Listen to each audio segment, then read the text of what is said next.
Welcome to the Random Article Podcast with your horoscope for January 2019. We begin with Aries.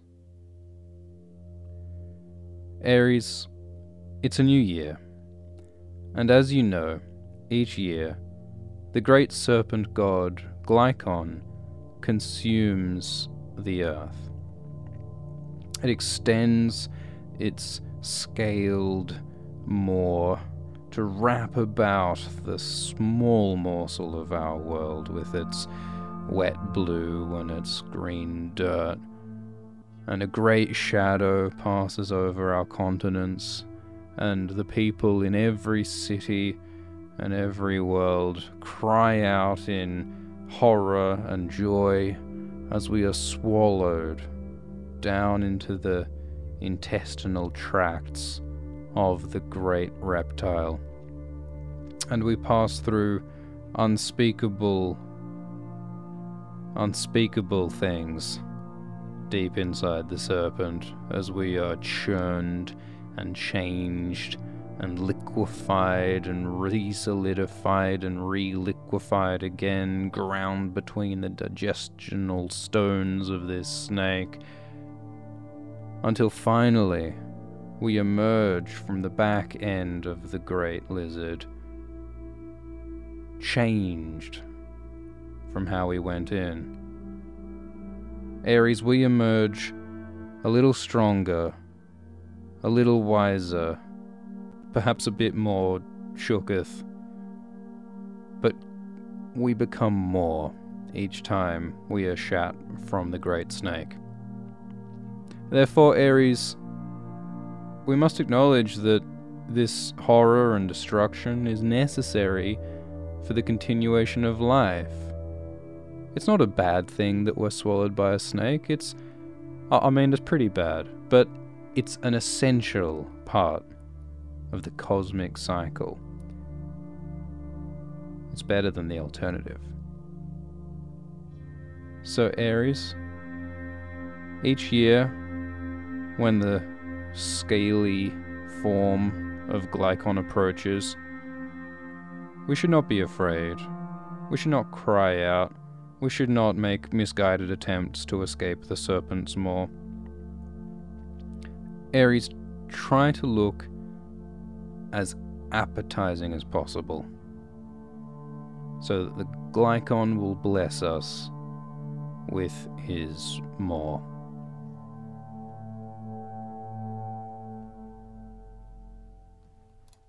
Taurus. Taurus. You know the story of... Well, let's start here. You know your weird auntie? You know your weird old auntie who no one is quite sure what her relation is exactly? She's no sister of any parent you have, and yet this friendly old lady has appeared at every family event you can remember since you were yay high. In fact, she's been around forever. And she was always an old lady. Surely she must have been young at some point, but you don't recall any photos, nor can anyone else you ask.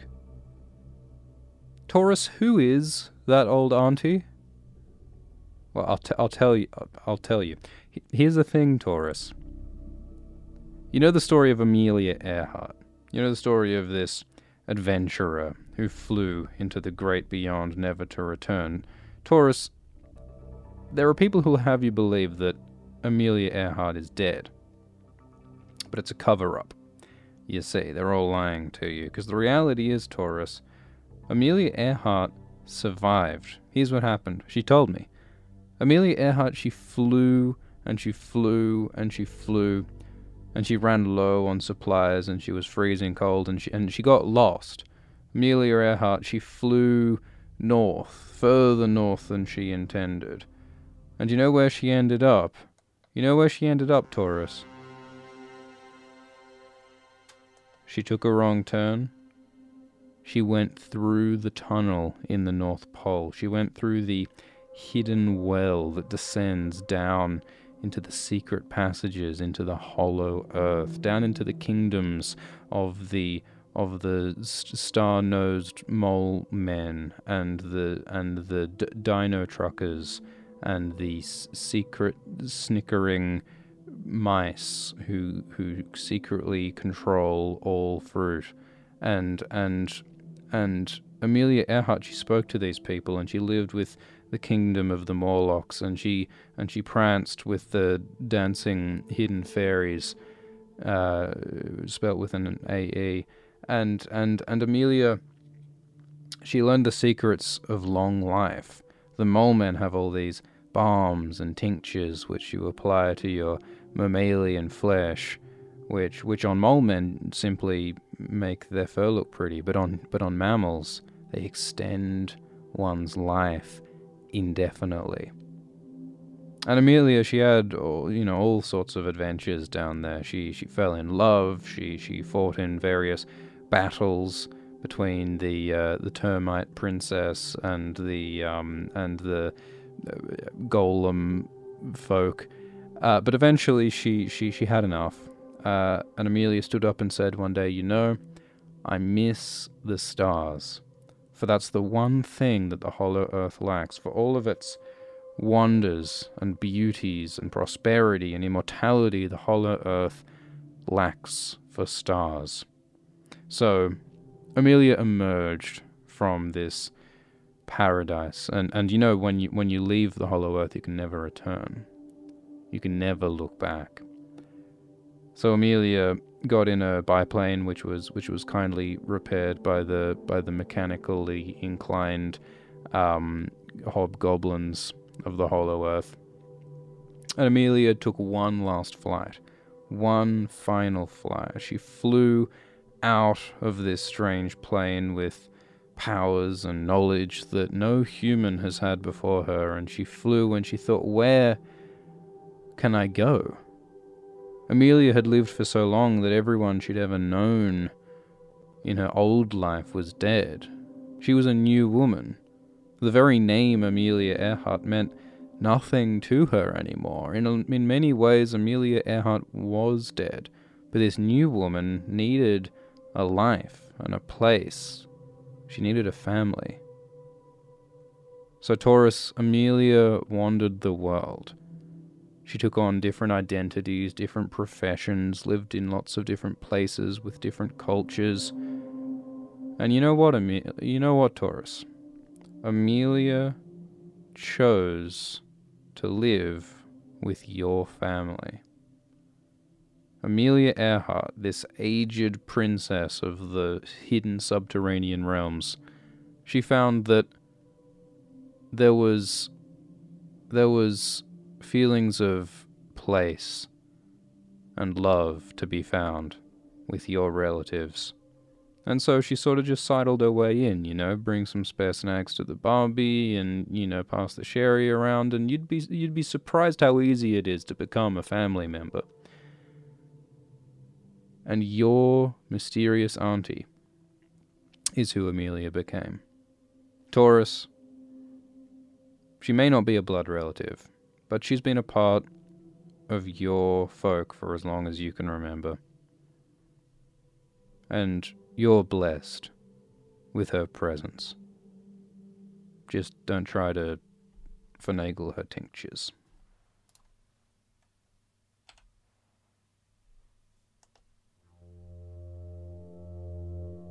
Gemini. So during all the wars, they laid all of those sea mines. They had to stop the U-boats.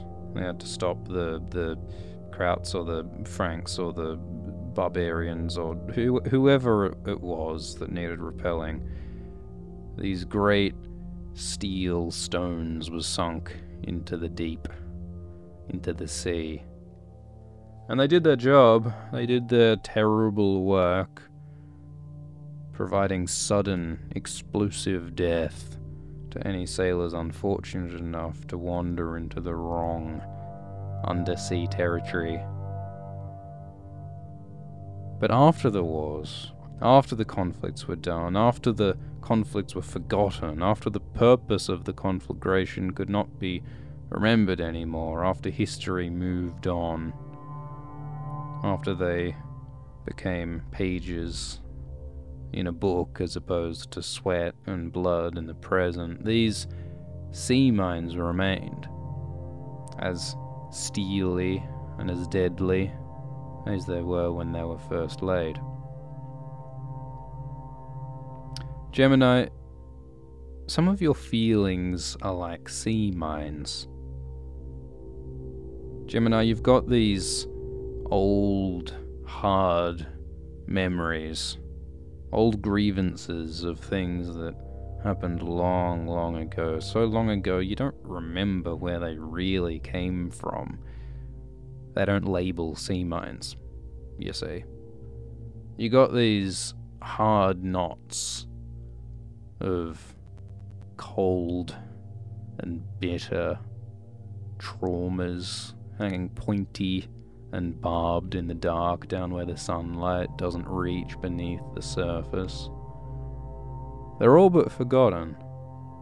It's still down there. Not a lot of movement in the deepest dark seas. But the mines remain. And sometimes, if some wandering thought, some innocent person wanders into the wrong emotional territory, ends up in the dangerous, forgotten parts of your psyche, those mines could detonate, potentially. Maybe they're rusted over, maybe they're all closed up, maybe the powder's gone wet, maybe there's no danger anymore, but maybe there is. Should you defuse these mines, Gemini? Should you go on an expedition to the deep and try to untangle these old, dark memories? Try to remove their potent power, their destructive ill will, or should you let them lie? Should you let the mines sit in the deep and leave them at rest and hope they'll never remember?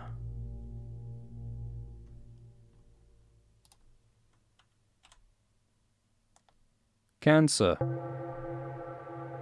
Have you ever had a goat shower? Have you ever had a goat shower, Cancer? Do you know... Oh, Cancer, you don't even know what a goat shower is. Oh, Cancer. You're gonna have a goat shower. And let me tell you, it'll be an experience. No one forgets their first goat shower. No one forgets any of their goat showers. I sure remember mine. But, wow. Look. I'd tell you to prepare yourself, but there's really no preparing yourself for a goat shower. The experience, the excitement, the smell of a goat shower is truly indescribable, Cancer. So look, it'll happen when you least expect it. Don't try to overthink it, but this goat shower, it's coming. It's coming. Whew. Oh boy. Goat shower. Leo. Avoid prime numbers. Avoid them. Prime numbers are bad numbers for you. You could get conjunctivitis just by looking at a prime number. You could stub your toe on a prime number. Prime number could run off with your fiance. Prime number could really do you over. You could slip on a prime number and crack your skull. A prime number might push you down the stairs. Prime number might rearrange all of your carefully alphabetized garden gnomes. Prime numbers really have it out for you at the moment. So you got to avoid them. Just pulling up my prime numbers sheet. Because there's a lot of them. Here's what you got to avoid. Alright, so let's see. 2. Okay, well that's sort of cheating. Don't worry about... Alright, anything below 10, honestly, those ones are alright. But 11. you're going to have to avoid 11, Leo. So I guess, stay out of rooms that have 11 people in them. Don't buy anything that costs $11. That should be easy enough, shouldn't it? 29. 29's not a problem. Don't cross any roads that have 29 cars on them, and, don't go through any parks with 29 trees, and 71. How often does 71 come up in life? That shouldn't be a problem, should it? But now that I think about it, Leo, actually, it might be a little difficult to avoid these prime numbers, because, well, what if you take a certain number of steps that happens to line up with those numbers? What if there's a barcode on something, or a serial number? There's all sorts of numbers on there. They could easily, oh dear, look how many prime numbers there's an infinite number of prime numbers. And when you think about it, there's an infinite number of numbers in your day. How tall are you, Leo? How tall are you? Not in freedom units, but in metric. Like, how many centimeters tall are you? And how many decimal points do you know it to? Like, if you're 185 centimeters, if you measured closer, you'd probably find it's 5.62 or 5.785. Actually, you can the more accurately you measure it, the more numbers you get. And eventually, one of them's gonna be a prime number. That occurs for anything in your life. Any amount of time, any height, any weight, any mass, any density, any metric of how delicious your Fruit Loops are. You're surrounded by an infinite number of numbers, which statistically, some of them have got to be primes. The point is numbers are scary, Leo, and you should avoid them. And the only way to have a number-free day is honestly just to sleep through it. Just don't count sheep. Virgo, you're going to do a little bit of gardening. You're going to go out to the garden, till the soil, rearrange your pot plants so that they all get sun, so they're looking nice and happy. And you're going to dig through the veggies, look at your spudlets and your pumpkin and your tomatoes. And then finally you're going to turn to the darker corner of your garden, the place where you're growing your potatoes. The potatoes have been acting strangely lately. You're pretty sure you saw one of your spuds vibrating beneath the earth, and then you looked at it and then it stopped. And then you looked away and then the potato kept it, like just this little rustling, thumping, dirt was shaking above. Something odd was happening with your potatoes, Virgo.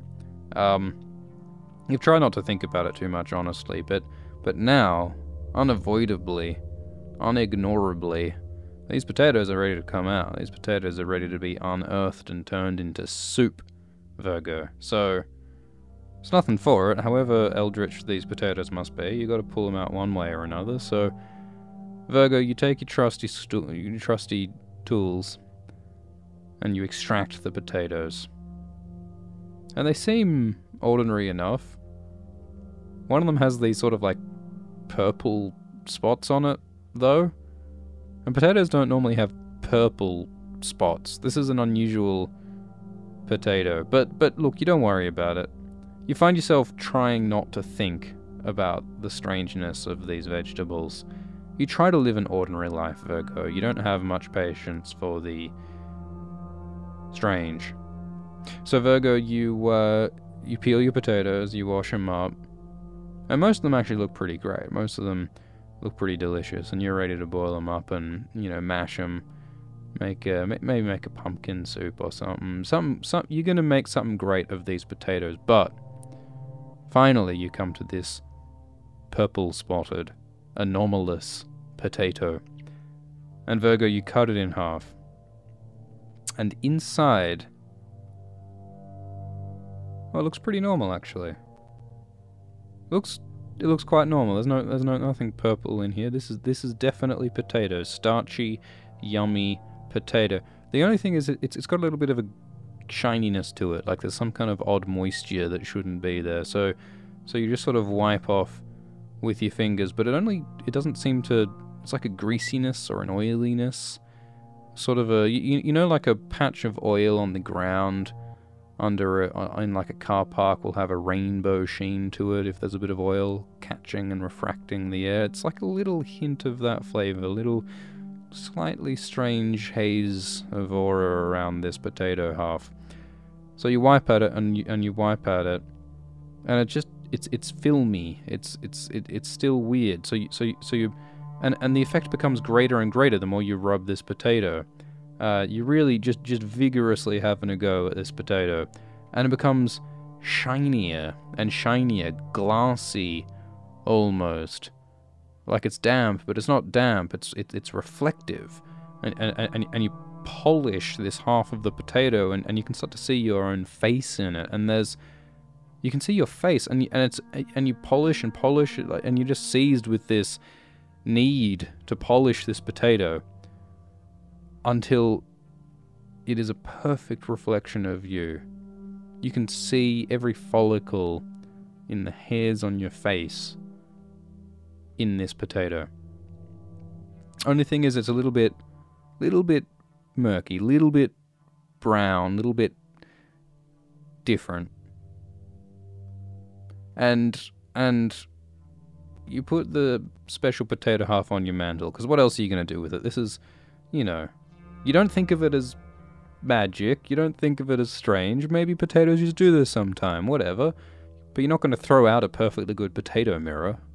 You're not wasteful with that sort of thing, Virgo. So you put the potato mirror on your mantle, and you go about your business. And you know, sometimes in the morning you use the potato mirror to put your makeup on and check your hair and so on, and you become quite fond of the potato mirror.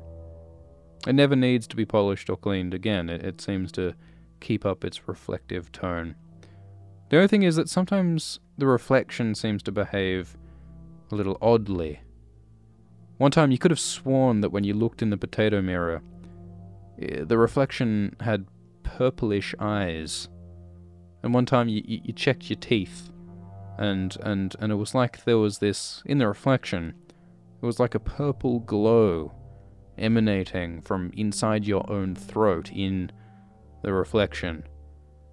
And one time, just out the corner of your eye, you caught a glimpse of your face from afar in the mirror, and your face, your whole head looked all rough and dark and mottled like a potato skin. And so one night, after what might have admittedly been some drinking and imbibing of things, you look into the mirror and you see someone who's you, but not you. Something that curdles the blood in your deepest, darkest arteries, because you look into this reflection and see a potato person. It's your face, it's you, it's your reflection, but all the skin is potato skin, and the eyes, those eyes are that purplish, unhealthy, glowing tone. And the reflection ceases to obey you, Virgo. The reflection says, Virgo, you need to plant more potatoes, Virgo.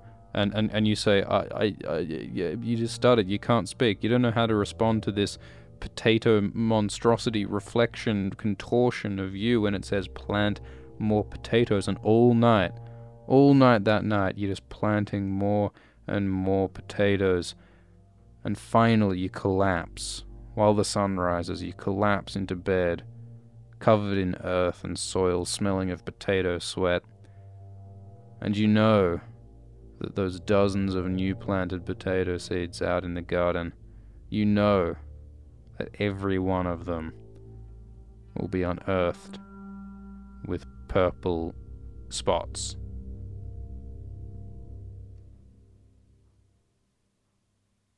Oh, and then, like, you know, when they come up, they tell you to plant yourself as a potato.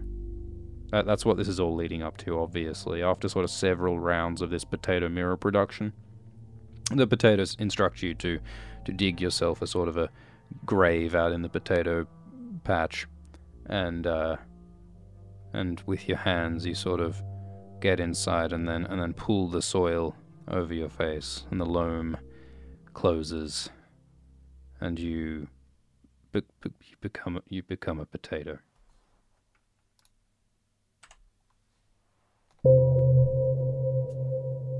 Libra. Libra, you're gonna wake up in January with a pain between your breasts, just sort of between the ribs, just around that sort of solar plexus region. You're gonna wake up with some kind of stake, some kind of stick, some kind of length stuck in your chest. And it's not gonna hurt at first. You just touch it and it seems like a dream at first, but no, there's something stuck in you and you can't pull it out. You blearily open your eyes, try and get the sleep out of your face, and yeah, it's some rising pole of something, and on the end of it a scrap of fabric, some kind of mess of primary colors. You stand and you turn on the light and you see, looking down at your chest, there's a flag. There is a flag planted in your body. And your heart skips a beat and the flag flutters with the movement of your internal organs. There is a fluttering flag in your chest. Libra, you've been claimed in the night. A stake has been made. Libra, you've been declared terra nullius while you weren't looking. Some people, some organization, some thing, somewhere has claimed you. They think they own you. And you're going to have to contest for your right to yourself. And it's not going to end well. Scorpio.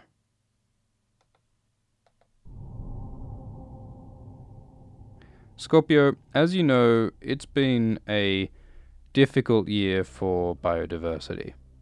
There are many, many endangered animals, of course, and some of them recently have gone extinct. And here at the Random Article Podcast, we think it's important to acknowledge and remember all the beautiful creatures and the ugly creatures which are no longer with us as a result of human behavior or just the vicissitudes of the natural world. The following creatures are now extinct. Dragons are extinct. The double-ended ferret is extinct. Vegan tigers are extinct. Leather bears. The hexadecimal Bigfoot.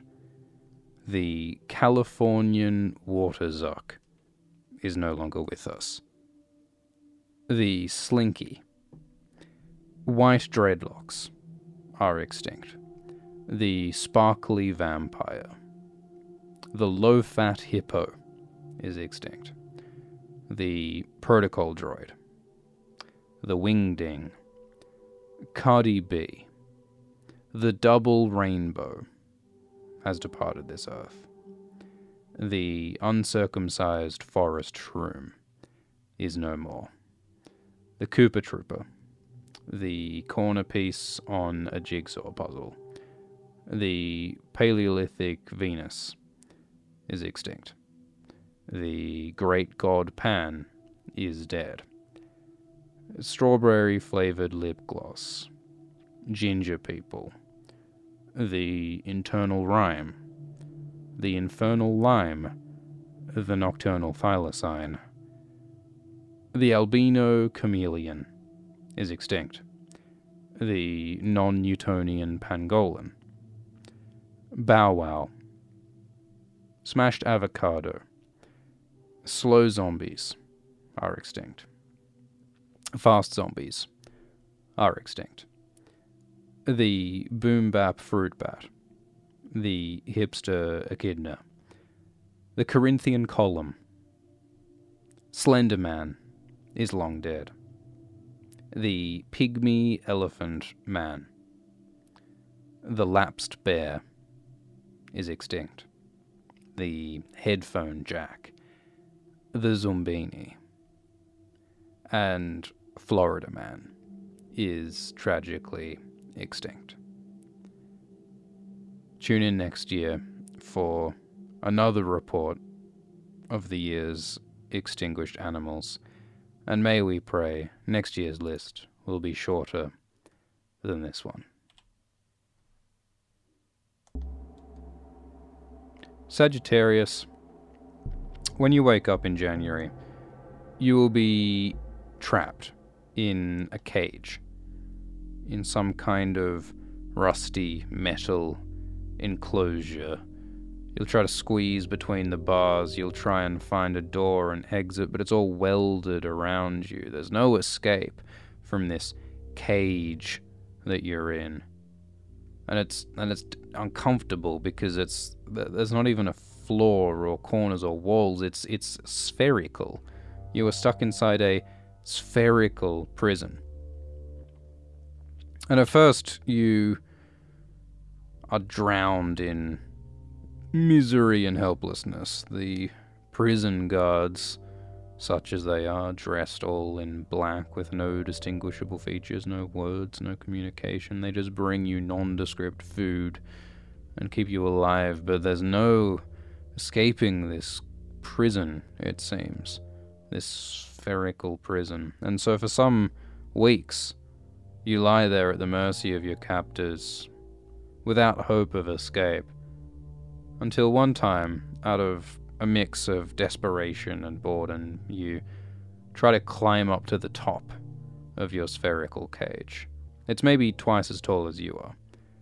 And you put your weight on the bars to the side, and when you do, the weight shifts and the whole spherical prison lurches to the side, and you end up spraining your wrist a bit, and it seems like a terrible idea. But once it's healed, you realize there's something in this. You start to learn to put your weight and to put your arms and to walk, to step onto the curved spherical walls and to shift the prison around. You can move your prison. You can walk. You can't leave the prison, but the prison can go wherever you want. You start to run around in your spherical prison, rolling around like a wrecking ball, and you escape from the place that your prison guards were keeping you. And you roll and you run and you find yourself gaining speed, running through the hinterlands of this region you were imprisoned in, and you roll over hills and splash through rivers and find yourself moving with a grace and freedom that you'd never accomplished on 2 feet. In this cage, you're freer than you've ever been before. You're more mobile. You can certainly do sicker flips on ramps. This prison has turned into a great speeding metal zorb or hamster ball that allows you to reach speeds and dreams that had seemed unattainable before. Sagittarius, in your metal prism, you are more free than you've ever been.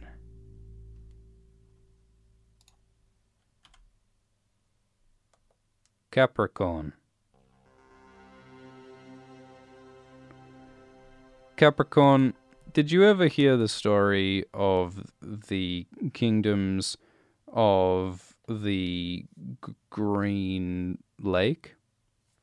Well, here's the thing.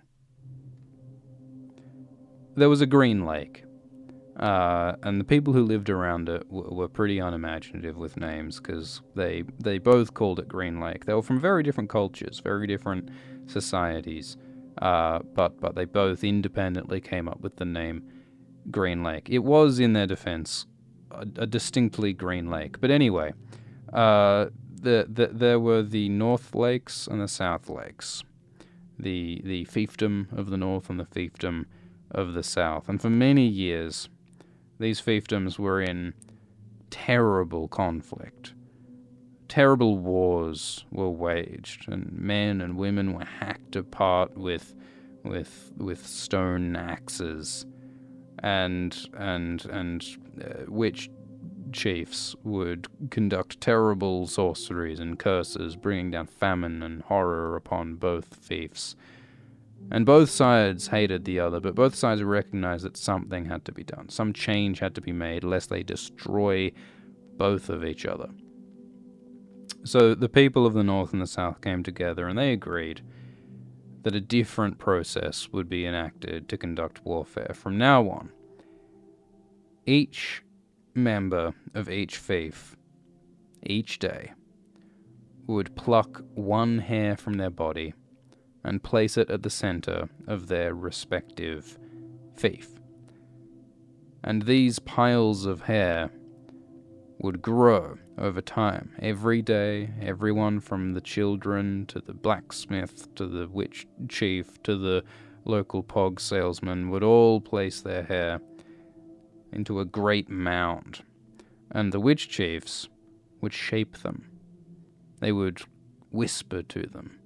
They would pack them onto skeletons constructed of twine and twigs, and they would take the form of people, these great golems that started to loom over each town, growing larger and larger. And when a war began, when a conflict started between the North and South, no human blood would be shed. No, instead, these great hair golems, one from each fief, would be sent to the lake to do battle.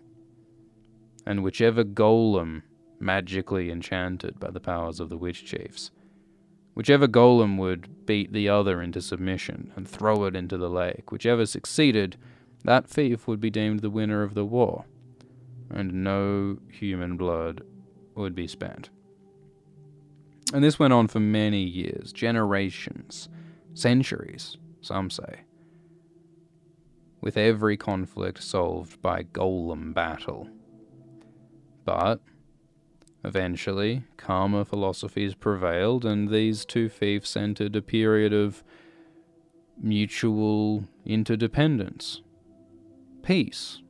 There was cultural exchange, people started to get along, people identified less with the old divisions of North and South. They had other conflicts to worry about, but essentially the golems were not used so often. The golems did not go into battle and throw each other into the lake, but they did continue to grow, because every day, every person would continue with their sacred, unbreakable tradition of placing a hair at the center of town where the golems grow.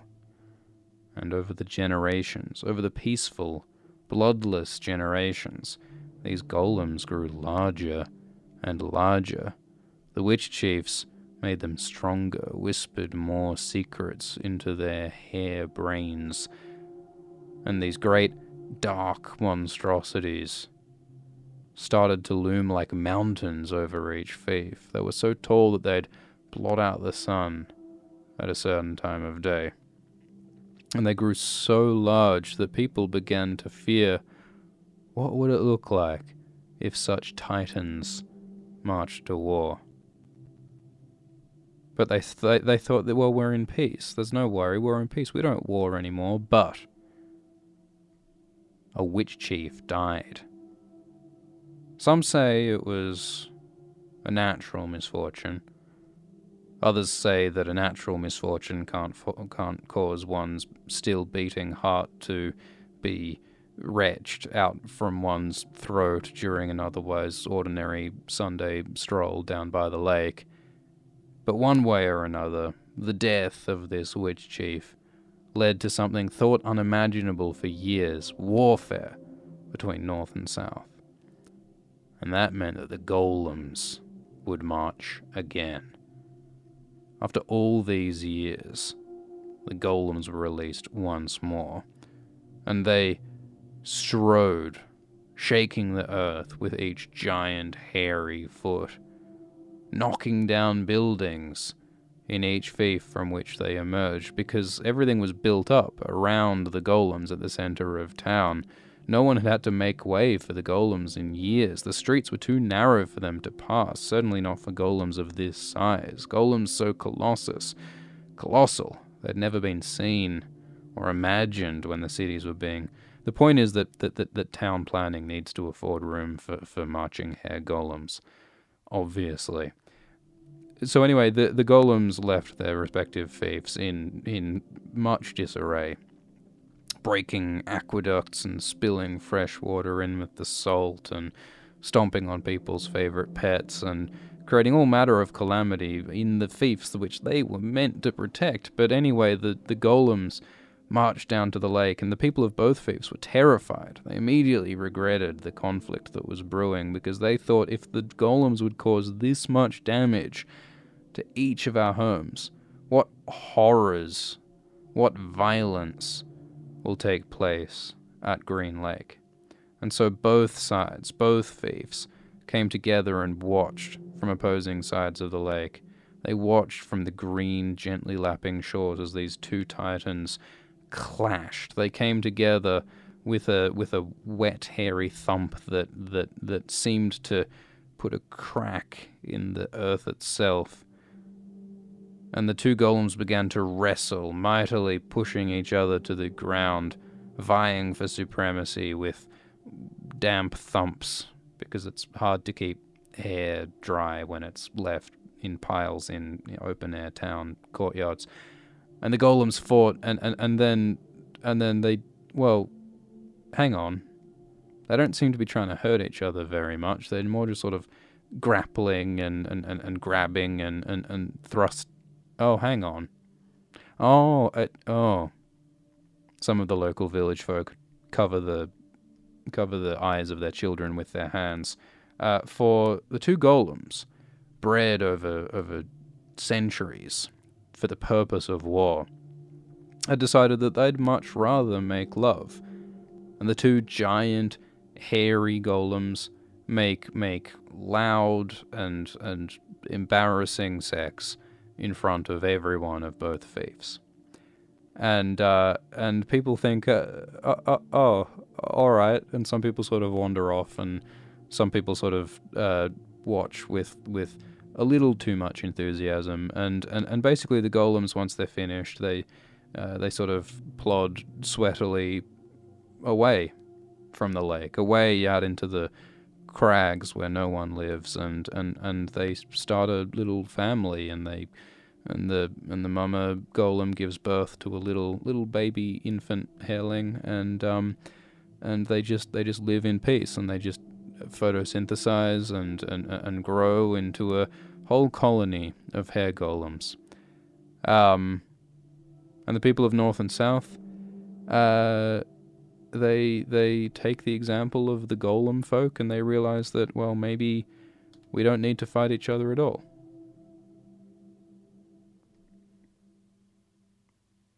The end. Aquarius. Sleeper agent X544X544X. Report. Your performance as a sleeper agent has been satisfactory. You have made the appropriate hidden gestures and provided the appropriate information through the spyware embedded in your brain. Good work, Agent X504, X554. Agent, we are proceeding onto the final phase of your insertion mission. Aquarius, trigger phrase: immanentize the eschaton. Repeat, Aquarius, immanentize the eschaton. This is your trigger phrase. You'll know what to do. The memory blanks and wipes will make you unaware, of course, but you'll know what to do at the appropriate moment. You will perform your final duty, Aquarius. After this final mission, we will be done with you. Immanentize the eschaton. Good luck, Aquarius. May gods be with you.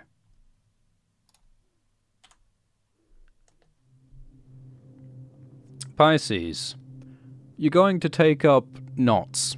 You're going to learn about knots. One of your family members at some point was a Boy Scout or an Eagle Girl or a Cookie non-binary or they were one of those, and they were pretty enthusiastic about knots. They got their knot badge. And chatting with this friend of yours, they sort of got you into it. You became hooked. You became what they call a knot fancier, and you bought all these books about knots and watched all these YouTube communities, and you went on the subreddit, which probably exists, and you learned all about the different kinds of knots: sailors knots and nooses knots and double whammy rabbit ear knots and all sorts of knots. Until you started to realize, well, hang on, this medium is a bit constrictive, because when it comes down to it, string and rope are not the only things that can be knotted. You start to look down at your own limbs. And Pisces, you start to learn how to knot your body. To call it contortion artistry would be to misrepresent your craft. You're a technician, Pisces. And it doesn't matter what kind of ligaments you've got to twist and what kind of bones you've got to crack in order to get that perfect triple helix upside reverse loop super knot between all two of your legs and both your arms at the same time. You will do whatever is necessary to take whatever knot you imagine. And finally, you design in your head, for you are an artisan of the knot. You imagine in dreams the perfect knot. You can see it, Pisces. Something entirely untangleable. This knot, once tied, will be impossible to untangle, and you know how to do it. It takes you years of preparation, stretches, drawings, drafts, chats with similarly fanatical knot fanciers until you finally figure out that yes, it is possible. You've done all the calculus required, and on one day, you go walk into the town square, and you twist your wrist down around under your knee, and you turn your foot locked back behind your neck, and you get your elbow rammed right up behind your back in such a way that it all clicks into place, and you cannot move a muscle. And at first it's pretty cool. They call you the human pretzel, and they toss salt at you, and it's kind of all you've ever want. It's all you've ever wanted, really. Some local news stations report on your predicament, or as you call it, your achievement, and you know, people are nice enough to, you know, feed you and look after you, but in the long term, you start to admit to yourself that, yeah, well, this self-pretzelation, this auto-pretzelation, not good for health, as it turns out. Someone brings you into like a sort of a housing estate where you're able to be kept out of the sun. But there's not a lot you can do there, so it starts to wear on your mind as well. Turns out your mental state might not have been entirely intact before this whole pretzelation maneuver took place, but anyway, so you start to realize that, hey, maybe you shouldn't have pretzeled yourself. Why did you spend so much time and skill and effort getting so good at putting yourself in a pretzel? Wouldn't there have been better things to do, healthier things, less painful? Why? Just because you wanted to be the best pretzel? That's not a reason to be a pretzel. It's better to be a decent person than an excellent pretzel. Pisces, it's better to be a decent person than an excellent pretzel. Ophiuchus. So you know the story of Coco the gorilla, Pisces. Coco the gorilla was this gorilla who was taught a whole bunch of sign language. Had a relationship with this trainer, a whole series of trainers who, over long years, got this gorilla to recognize and to communicate with a bunch of signs. The gorilla famously once requested a kitten. But there is controversy among the scientific community. Was this gorilla really conducting intelligent conversation? Did this gorilla really understand the signs it was using, or was it simply repeating the signs that it saw? Was it just using the sign of a kitten in the context of a pet shop because the gorilla had associated the sign of a kitten with a pet shop, or with the sight of a kitten? Was there really an understanding of what words mean? Or was the gorilla simply reacting to the environment around it and responding appropriately? The important question, of course, Ophiuchus being, what's the difference? There was this guy called Hammy Ham Ham, and Hammy Ham Ham was accused of being mad. But Hammy Ham Ham told his friends that, well, actually, I'm just pretending to be mad. I'm just, pooping in the bird feed and singing Hail Mary, and playing basketball with my face because I want people to think that I'm mad. And his friends said, well, you're doing such a good job that you've even convinced us that you're mad. And Hamlet said, well, no, I'm just acting mad. And they said, well, what's the difference? There's this thing in psychology about how when you raise children, they start out learning about morality and ethics as just, well, if I do a bad thing, I get a punishment. And that's why bad things are bad, because I get punished. But then later on, people learn the idea of, well, no, there's like a social contract where everyone like agrees not to be bad because that's to the benefit of everyone collectively. But and then when you really become wise, there's meant to be this insight where you realize that, well, no, actually doing bad things is bad because of the harm that it causes, because of the impact on other people. Social contract aside, consequences aside, bad is bad, evil is evil. And then you actually are a moral agent, is when you understand. And that's why you do what you do. But the question, of course, is, well, what's the difference? And so the question of Ophiuchus is are you the person you claim to be? Do you understand what you are? Are you choosing what you're doing? Or are you just responding to the stimulus around you? Are you just acting according to some program, according to some rule, according to some signs that you were taught as a child? Are you just a gorilla, just reacting to what you're seeing and demanding kittens? Do you really know what a kitten is, Ophiuchus? Do you know why you want a kitten? Are you able to question whether you want a kitten, Ophiuchus? That's the question you should ask yourself in January 2019. Thank you for listening to the Random Article Podcast.